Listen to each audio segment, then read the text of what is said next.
기도하겠습니다. 하나님, 이 시간 저희가 하나님께 저희의 마음을 기울입니다. 말씀의 영으로 찾아와 주셔서 한 해의 마지막 주일 저희들의 마음에 합한 말씀을 허락하여 주시옵소서. 예수님의 이름으로 기도합니다. 아멘. 제가 요즘 SNS 같은 데서 이러한 시기에 교회는 왜 침묵하고 있냐, 대형 교회들 뭐라도 이 시국에 목소리를 내야 되지 않느냐, 그런 글들을 봤습니다. 막 의분을 참지 못하고 주말 저녁에 이제 광화문이나 광장에 나가서 응원봉 사진을 같이 찍고 올린 이 목사님들의 사진도 봅니다. 우리 교회가 영향력이 큰 대형 교회는 아니지만 저는 한번 생각해 보았습니다. 무슨 말을 해야 되는 걸까? 교회가 이 어지러운 시국에 내야 하는 합당한 목소리란 과연 무엇일까요? 우리는 하나님의 정의와 공의를 이 땅에 실현하도록 부름받았습니다. 문제가 되는 것은 그것을 실현하는 방법에 관한 것입니다. 근데 저는 이래야 된다, 저래야 된다라고 하는 소리들도 가끔은 폭력적으로 느껴집니다. 지금 사실 탄핵 소추안이 가결이 됐고 직무정지가 되어 있는 상태니 이제 사법부에서 빨리 이 일들을 진행해야 되는 시간인데, 여러분도 다 뉴스 보셨겠지만 직접 앞에 나와서 국정을 운영하던 때보다 지지율이 더 오르는 일이 어떻게 생기느냐고요. 신기한 일입니다. 저는 교회가 목소리를 내야 된다, 이러한 소리들을 가만히 볼 때 내가 듣고 싶은 말이 교회에서 안 들리네, 이런 느낌을 받습니다. 어차피 교회라고 해서 다 똑같은 한 진영 막 이렇게 아니지 않습니까? 그래서 목회자의 어떤 섣부른 식견으로 인해 교회 안에 또 다른 갈등과 분란이 일어나선 안 되죠. 그래서 저는 대신에 무슨 글을 쓰냐면, 서로가 사람인 것을 잊지 말자. 막 악마가 있는 게 아니라 서로가 다 생각이 다른 사람들임을 잊지 말고, 또 무엇보다 사랑을 잃지 말자라고 그렇게 썼습니다. 죄를 벌하지 말자가 아니라 잘못은 잘못대로 가려져야 되지만 그것이 누구를 아주 그냥 뿌리 뽑고 뭐 어쩌고 온갖 폭력적인 말들 그러지는 말자. 근데 저를 지적해서 한 말인지는 모르겠지만 제가 좋아하는 한 목사님이 이 시국에 어느 목사님은 사랑 같은 자다가 봉창 두드리는 소리를 한다고, 그래서 제가 조금 상처를 받았는데, 근데 교회가 사랑을 말하지 않으면 그게 더 큰일 아닙니까? 앞으로의 모든 과정들이 합법적인 절차를 따라서 명명백백히 이루어지기를 바랍니다. 그래서 하루속히 경제적으로 외교적으로 무너져 있는 이 상황이 정상화되기를 바랍니다. 그것을 빨리 하라고 물론 광장으로 뛰어가서 깃발을 휘두를 수도 있겠지만, 적어도 저는 이 자리에서 예배하면서 결코 사랑이 잊혀지지 않기를 힘쓰려고 합니다. 선거 때만 해도 사람들의 마음이 천갈래 만갈래로 분열해가지고 태어난 동네 가지고 잡아먹을 듯이 하고 그러는데, 이 저주의 고리가 이제라도 좀 사라질 수 있기를 기도합니다. 이런 판국에 사람들의 마음을 막 이용해 먹으려고 하고 불안과 공포로 부추기는 악한 사람들도 없어졌으면 좋겠습니다. 그런 중에 오늘의 말씀이 하나님의 위로로 다가왔습니다.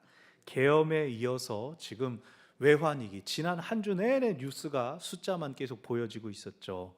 우리나라가 또 지난 IMF 때와 맞먹는 그 정도의 이제 환율 상승이 있었다라고 할 때, 우리가 다 겪어보았던 그 고통이 다시 반복될 위기가 눈앞에 닥쳐 있는 이때, 사람들로부터도 어떠한 세력, 세상으로부터도 위로나 위안이 발견되지 않는 듯한 이 때에 하나님은 당신을 어떤 분이라고 하시는지, 또 그 하나님께서 우리를 누구라고 하시는지 하나님의 음성을 통하여 위로와 소망을 누리는 우리 모두가 되기를 바랍니다. 아멘.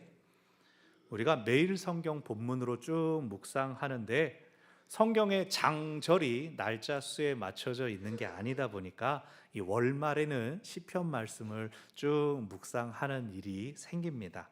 우리가 지난 성탄절에도 시편의 말씀을 묵상했었습니다. 그런데 하나님의 말씀이 참 놀랍습니다. 이 매일 성경은 두 달치가 한 번에 만들어집니다. 그러니까 오늘 12월 29일에 말씀을 나누기 위해서는 이 매일 성경을 제작하는 성서 유니온에서 두 달도 더 전부터 오늘 이 말씀이 돌아갈 차례구나 원고를 작성하고 책을 만들어 주는데, 그날 시국에 맞는 하나님의 음성이 발견되더라는 거죠. 3시간짜리 계엄령이라는 것이 인류 역사에서 흔히 발견할 수 없는 아주 진귀한 일인데, 그 짧은 혼란의 여파가 온 연말을 집어삼키고 손실이 500조다 900조다 막 그러고 있지 않습니까? 이 혼란이 얼마나 긴 시간 후에 정상화될지 우린 알 수 없습니다. 이럴 때 대체 어떤 말씀을 나눌 수가 있을까? 어떤 말씀 우리에게 위로를 주는가? 근데 이 시편 가운데 은혜가 있고 시편 가운데 위로가 있었습니다. 다른 때에도 다 주시는 은혜가 있었지만 우리가 또 재작년에도 제가 부임해서 시편을 1편부터 쭉 150편까지 함께 나눴지만 특히 이 낯선 상황 가운데서 주시는 하나님의 위로가 있었습니다. 여러분, 말씀 안에 거하시기를 바랍니다. 말씀을 많이 보고 자주 듣고 늘 말씀을 곁에 두시기를 바랍니다. 이거는 계속 권면해 드립니다. 말씀을 늘 곁에 두십시오.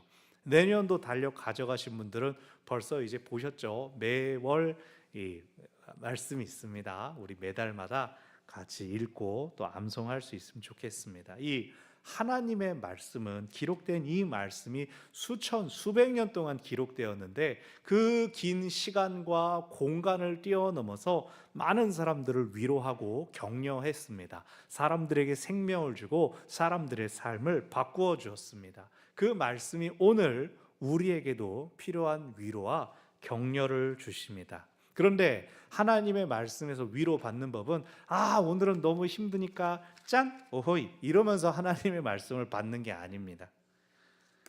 계속해서 말씀을 가까이 할 때에 생수와도 같은 은혜가 발견되는 것이죠.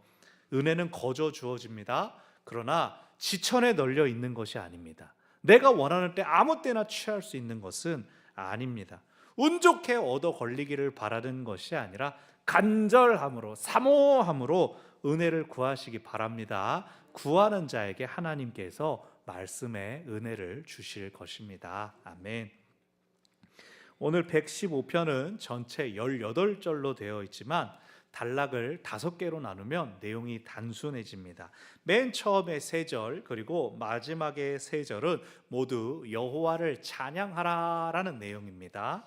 두 번째 단락인 4절부터 8절 그리고 끝에서 두 번째 단락인 12절부터 15절은 우상과 또 하나님을 비교하면서 참으로 복 주시는 분은 하나님밖에 없다라고 노래합니다. 그리고 가장 가운데 부분 9절부터 11절까지의 내용이 115편의 핵심 내용입니다.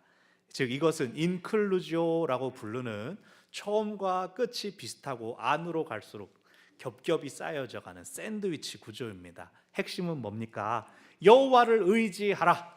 그는 너의 도움이시오 방패시로다. 아멘. 다시 정리하면 115편은 여호와를 찬양하라. 그는 우상과 비할 수 없는 참으로 복 주시는 하나님이시다. 그 하나님을 의지하라. 그가 너희의 도움이시오 너희의 방패시다. 이제 내용을 더 자세히 살펴보면 1절에서 여호와여 영광을 우리에게 돌리지 마옵소서, 우리에게 돌리지 마옵소서 두 번 반복합니다. 원문의 표현은 우리를 위함이 아니라, 여호와의 영광이 우리를 위함이 아니라 주의 이름에 돌려지길 바랍니다 라는 뜻입니다. 이것은 알고 하나님, 영광은 하나님께서 받으셔야죠, 사양하지 마십시오, 이런 뉘앙스가 아니라 하나님께 마땅히 올려져야 되는 그 영광이 우리 때문에 가려지지 않게 하옵소서라는 뜻입니다. 세상의 사람들은 자기에게 영광을 돌립니다. 자기의 이름을 높이고 자기가 드러나기를 바랍니다. 그러나 그것이 하나님의 영광을 가리면서 그런다면 그것 또한 죄라고 할 수 있습니다. 세상에 뭐가 죄일까요? 라고 하면 살인, 강도, 방화, 어린이들도 똑같이 얘기합니다. 얘들아, 죄가 뭘까? 살인하는 거요. 이렇게 대답을 하는데 그것만이 죄가 아니라 하나님의 영광을 가리는 것 또한, 하나님의 것을 내 것으로 취하는 것 또한 죄임을 기억하시기를 바랍니다. 아멘. 이 시인이 영광을 우리에게 돌리지 마옵소서라고 하는 이유가 2절에 나옵니다. 어찌하여 문 나라가 그들의 하나님의 이제 어디 있느냐 말하게 하리이까. 주변 사람들이, 주변 나라들이 이 이스라엘을 향하여서 너 하나님 어디 갔냐? 그렇게 말한다는 겁니다. 이것은 이스라엘이 남북으로 분열되고 그 각각의 나라들이 멸망했을 때, 나라가 없어지고 그들이 세계 곳곳으로 뿔뿔이 흩어졌을 때 들은 말입니다. 고대 사회에서는 국가들 간의 전쟁이 곧 신들의 전쟁이었습니다.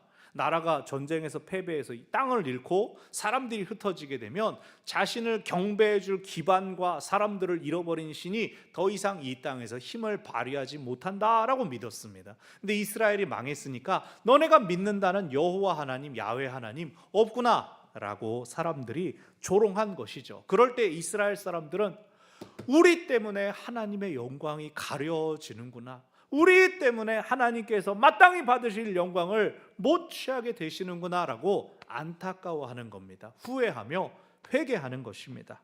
그러나 3절에서 담대히 고백하기를 하나님은 하늘에 계신다, 하나님은 우리의 땅에 머물러 계셨던 붙박이가 아니라 하늘에 계셔서 모든 것을 당신 원하시는 대로 행하셨다라고 말합니다.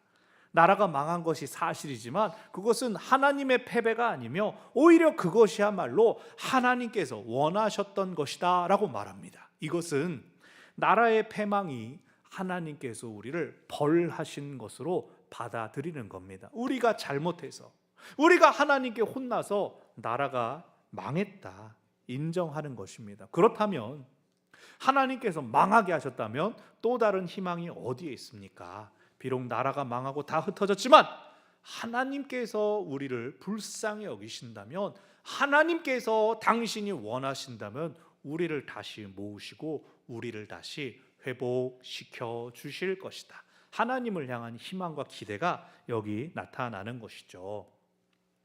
그런데 정작 세상의 사람들, 승리한 사람들은 어떻게 하고 있는가?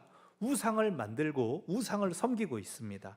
우상은 사람의 모습을 본따 만들어서 눈, 코, 입이 있고 손과 발이 있지만 정작 그것들은 아무런 힘도 없고 능력도 없습니다. 사람들이 그 우상을 치장을 해줘야 이렇게 멍하니 우상의 모습이 영광스러워 보이는 것이죠. 세상의 나라들은 이스라엘을 이겼다고, 여호와를 이겼다고 자랑하고 싶어 하지만 정작 그들이 섬기는 신들이야말로 모양만 갖추었을 뿐 생명의 능력이 없습니다. 그것을 만드는 자들이나 그것을 섬기는 자들이 다 똑같다고, 껍데기만 있다고 오히려 시인이 그들을 비웃고 있습니다. 그러니 9절부터 11절까지 우상이 아니라 여호와를 의지하라, 그는 너희의 도움이시오, 그가 너희의 방패시로다, 3번이 반복됩니다. 처음에는 이스라엘아 10절에서, 두 번째로 아론의 집이여, 세 번째로 여호와를 경외하는 자들아 라고 합니다. 우리가 수요일에 레위기의 말씀을 쭉 살펴볼 때 제사법을 배웠습니다. 속죄제를 드릴 때 온 이스라엘 회중을 위한 제사가 있고 또 제사장 아론을 위한 속죄가 있습니다. 그 다음에 또 제사장 중에서도 레위인이 따로 구별된 것을 보고 있습니다. 그래서 여기 9절부터 11절의 세 단위의 구별은 시인이 율법과 제사에 대해 잘 알고 있을 뿐만 아니라 이것 봐라, 너네가 하나님과 여전히 언약 백성 관계 안에 있다라고 하는 것을 상기시키는 역할을 합니다. 12절부터 15절까지 우리가 의지하고 도움과 방패가 되시는 여호와께서 이스라엘 집과 아론의 집과 여호와를 경외하는 자들에게 복을 주실 것입니다. 이방의 우상들은 모양만 비슷하고 아무 힘도 없지만 하나님은 당신의 모든 백성들을 생각하실 뿐만 아니라 복을 주시는 분이십니다. 할렐루야. 그래서 이스라엘을 향하여 어떤 사람이라고 말합니까? 15절, 너희는 천지를 지으신 여호와께 복을 받는 자로다. 너네가 옛날엔 좋았다, 복을 받았던 사람들이다. 아닙니다. 너희가 나중엔 언젠가 꼽힐 거다, 복을 받을 사람들이다라고 멀리 얘기하지도 않습니다. 현재 진행형입니다. 너희는 여호와께 복을 받는, 복을 받고 있는 자입니다. 히브리 성경이나 최근의 다른 번역들은 이 15절을 14절처럼 기원 형태로 합니다. 복을 받으리라. 하지만 저는 지금 우리 번역의 형태가 더 은혜롭습니다. 마지막 단락은 첫 단락과 대응한다고 했습니다. 3절에서 하나님은 하늘에 계시며 라고 한 표현을 16절에서 봤습니다. 여호와께서 계신 하늘은 하나님께 속했지만 땅은 사람에게 주셨다.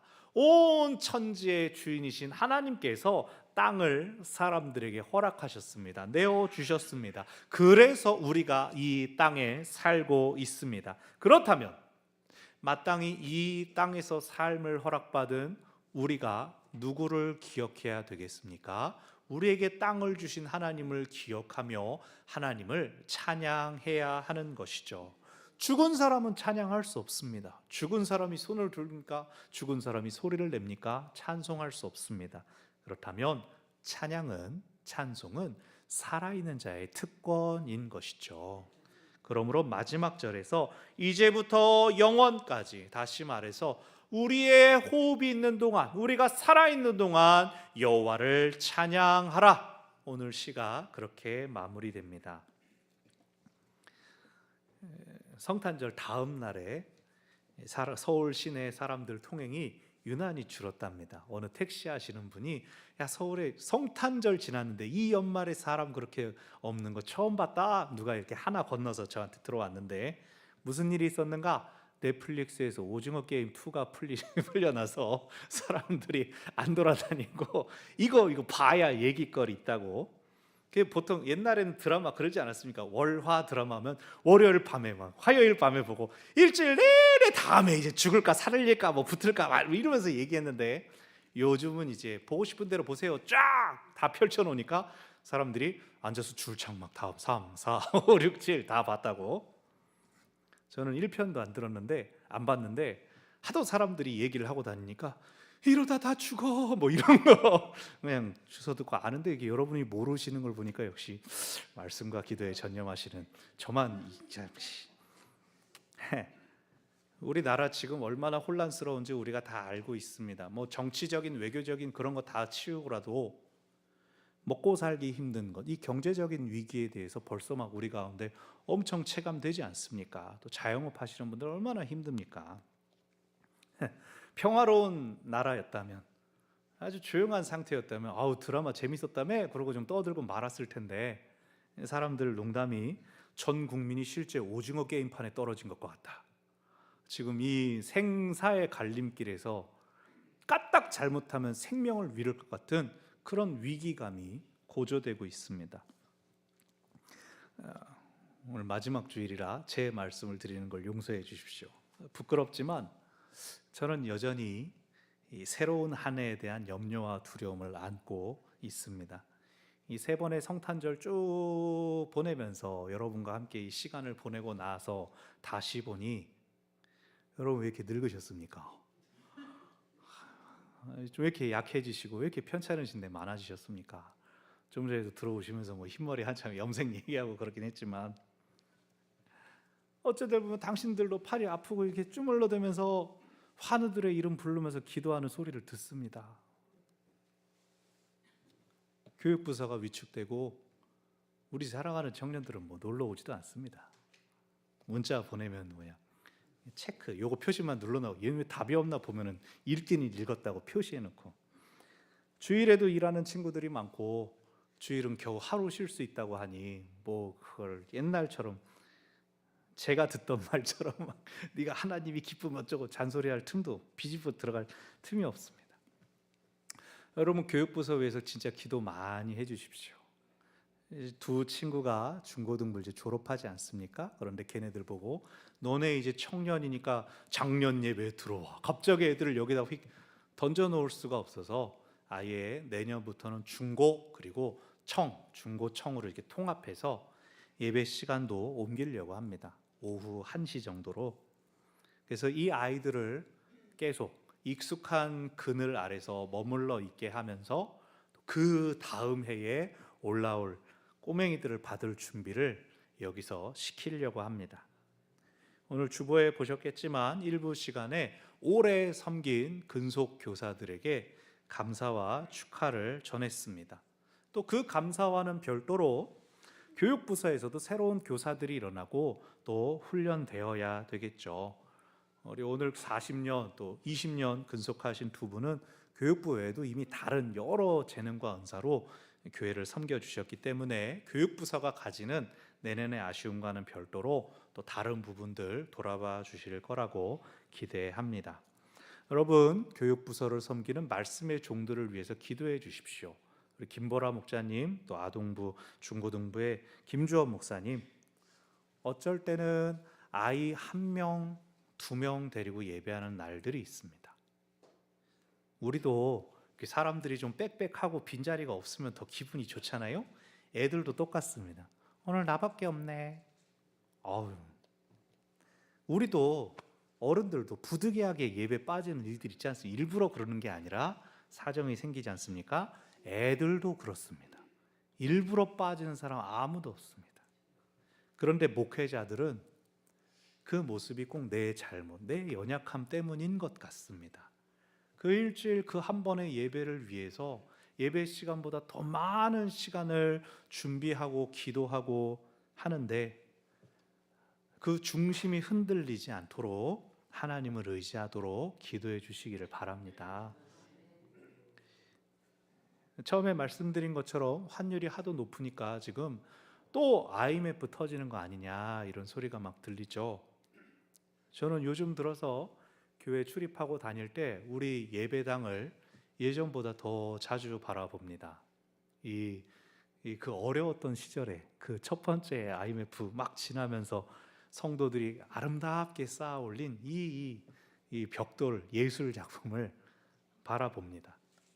그때라고 여러분이 뭐 한가하고 막 넉넉해가지고 교회 지으신 게 아니지 않습니까? 어려움 가운데에서 이렇게 힘써 지으신 예배당이 지난 20년 넘는 시간 동안 소망과 힘이 되었습니다. 많은 사람들이 이곳에서 하나님께 부르짖고 또 기도할 수가 있었습니다. 이 건물이 다시 찾아오는 그 위기 가운데 여전히 힘이 되어 주기를 기도하며 바라봅니다. 이번에 이제 3번째로 성탄절을 보냈다라고 하는 것은 이제 우리 교회 섬긴 지 3년 차에 들어갔다는 뜻이죠. 저는 요즘 자격에 대해서 많은 생각을 합니다. 민주주의의 꽃이라고 부르는 그 투표로 뽑힌 대통령조차도 어쨌든 국민 중에 많은 표를 받아서 대통령이 되었어도 얼마든지 탄핵될 수 있는 세상이죠. 그만큼 자리에 대한 책임 의식이 과거보다 더 요구된다는 뜻입니다. 얼마 전에 이제 한 성도분이 지난 주중에 찾아오셔서 긴 시간 대화 나누고 교제를 했습니다. 제가 처음 우리 교회 부임할 때 막 날카로운 질문들을 막 많이 던지셔가지고 내가 마음에 안 드나? 안경을 역시 끼고 왔어야 됐어. 혼자 이런 생각했는데 나중에 시간이 지나고 보니까 교회를 아주 많이 사랑하시는 분이셔서 그러셨었어요. 그분이 이제 그 처음 저 올 때 면접 볼 때 이런 이야기들을 나누시면서 그러는 겁니다. 그때 새로 오실 목사님을 위해서 여러분들이 기도하시는 중에 이분은 사랑 많은 목사님이 오시면 좋겠다. 와서 우리를 많이 사랑해 주시는 분이 오면 좋겠다. 저도 막 그때 막 면접 볼 때나 이럴 때 설교할 때 분위기가 여전히 생각납니다. 이만큼에 있는 설교단에 이렇게 서가지고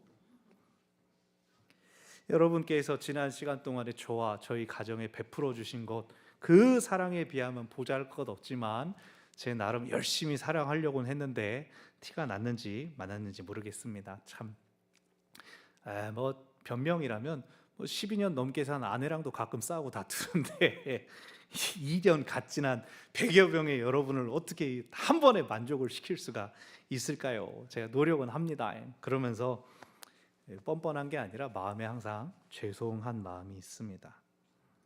제가 지금의 자리를 잘 감당하고 있는지 두려움이 올라올 때, 앞날에 대한 염려와 걱정들이 피어날 때 하나님께서 말씀하시는 겁니다. 너는 여호와께 복을 받는 자로다. 나의 정체성이 무엇입니까? 세상에서 쌓은 지위, 업적, 부 그것으로서가 아니라 하나님께서 내게 복을 주심으로 나의 정체성을 정해 주신 겁니다. 여호와께 복을 받는 자. 오늘 본문에 이스라엘이, 아론이, 여호와를 경외하는 자들이 뭘 잘해서 여호와께 복을 받는다 이렇게 말하지 않습니다. 오히려 그들이 뭐라고 말했습니까? 우리가 하나님의 영광을 가리는 것 같아서 우리 아니에요, 우리를 위해서가 아니에요, 하나님의 이름을 위해서 영광 받으세요 라고 하지 않았습니까? 주변의 나라들이 그들을 보면서 너네 하나님은 어딨냐라고 조롱하고 있는 판국이었습니다. 그러나 하나님은 그들을 그저 사랑하셨습니다. 여호와를 의지하라. 그는 너의 도움이시오. 그는 너희의 방패시로다. 여호와를 의지하라. 그는 너의 도움이시오. 너희의 방패시로다. 여호와를 의지하라. 그는 너희의 도움이시오. 너희의 방패시로다. 아멘. 내 생각에 내가 보잘것없어도, 내게 부족함이 많아도 우리가 이 땅에서 살고 있습니까? 그렇다면 찬송할 수 있습니다. 여호와를 경외하십니까? 그렇다면 복을 주신답니다. 하나님께서 우리와 우리의 자손들을 번창하게 하실 것입니다. 왜요? 우리가 여호와께 복을 받는 자들이기 때문입니다. 아멘. 온 천지를 지으신 하나님께서 약한 우리를 사랑하셔서 우리에게 복을 주십니다. 그것이 오늘 우리가 받는 약속입니다. 힘들고 지친 오늘 누리는 위로입니다. 어두운 내일을 향해 나아가기 위해 받는 소망입니다. 말씀을 정리합니다. 오늘 예배하는 여러분, 한 해의 마지막 주일 하나님을 경외함으로 나온 성도 여러분, 하나님을 찬양하며 하나님을 의지합시다. 그가 우리의 도움이시오. 그가 우리의 방패이십니다. 하나님이 우리를 지으셨고 하나님이 우리를 도우시며 하나님께서 우리를 지켜주실 것입니다. 여러 나라들이 우리의 찬송을 통하여, 우리의 삶을 통하여서 하나님이 우리와 함께 계심을 알게 될 것입니다. 우리 하나님의 음성을 기억하십시오. 너는 여호와께 복을 받는 자로다. 아멘. 기도하겠습니다. 하나님, 우리 자신의 연약함과 상함들이 마땅히 하나님을 바라보아야 하는 시선을 땅으로 떨어뜨릴 때가 있습니다. 하나님께서 베풀어 주신 은혜가 우리 주변에 있음에도 그것들 보지 않고 우리의 내면에만 갇혀 있게 할 때가 있습니다. 우리가 살고 있는 이 시국이 점점 더 폭력과 갈등 가운데로 치달아 가면서 조용히 기도하는 삶이 과연 이 때에 맞는 것인가 우리로 고민하게 하고 근심하게 합니다.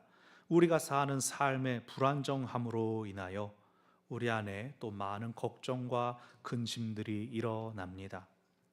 그럴 때에 우리가 우리를 향하신 하나님의 음성에 더 귀를 기울이게 하여 주십시오. 너는 여호와께 복을 받는 자로다. 여호와를 의지하라. 그가 너희의 도움이시오. 너희의 방패시로다. 우리에게 주신 약속의 말씀을 의지하여서 나의 약함과 나의 부족함과 상관없이 큰 일을 멈추지 않고 지금도 행하시는 하나님을 더욱더 의지하고 하나님께 더욱더 가까이 가는 저희들 되게 하여 주시옵소서. 세상의 모든 사람들이 너는 어느 편에 서 있느냐, 너는 왜 누군가를 비난하지 않고 정죄하지 않느냐, 너도 그쪽 편이냐 라고 하면서 패갈르기만 하고 있을 때에 우리는 시선을 하늘에 두고 하나님의 편에 서 있기를 더욱더 힘쓰는 하나님의 사람들이 되게 하여 주시옵소서. 주께서 우리를 도우시고 주께서 우리를 지키심을 의지하며 주님과 함께 나아가게 하여 주시옵소서. 예수님의 이름으로 기도합니다. 아멘.